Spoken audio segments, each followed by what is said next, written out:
एक बार एक औरत का मन श्री कृष्ण की भक्ति के प्रति उचाट हो गया था।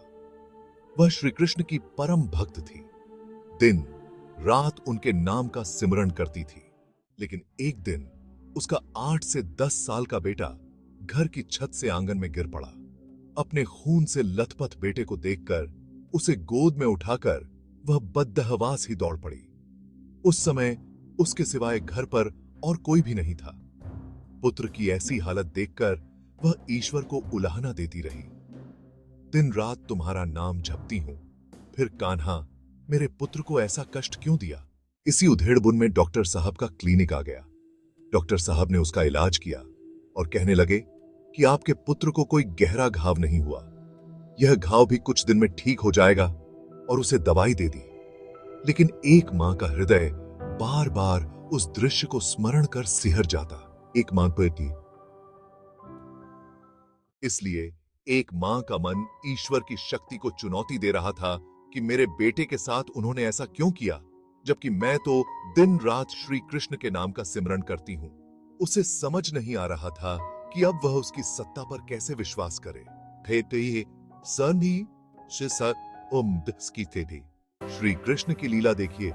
उसी दिन टीवी पर किसी महात्मा के प्रवचन आ रहे थे कि ईश्वर किसी पर आने वाले कष्ट को रोक नहीं सकते, लेकिन उसके नाम सिमरन से ईश्वर तुमको इतनी शक्ति प्रदान करते हैं कि तुम आसानी से उस संकट से उबर जाओगे। ईश्वर तुम्हारे मार्ग को सरल कर देते हैं, इसलिए नाम सिमरन करते रहना चाहिए।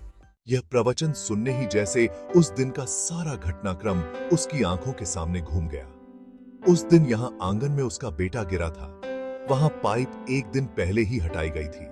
यह सोचकर उसका मन सिहर गया कि अगर पाइप यहीं पर पड़ी होती तो बेटे को ज्यादा चोट लग सकती थी। इसी उधेड़बुन में उसका हाथ पेट पर गया तो उसे स्मरण हो आया कि अभी कुछ दिन पहले तो मेरे पेट का ऑपरेशन हुआ था। मैं तो एक बाल्टी नहीं उठा सकती थी, लेकिन 20-22 किलो के बेटे को गोद में उठाकर आधा पौने किलोमीटर दौड़कर डॉक्टर के क्लिनिक तक कैसे गई। इतनी शक्ति और हिम्मत मुझ में ईश्वर के सिवाय कोई नहीं दे सकता।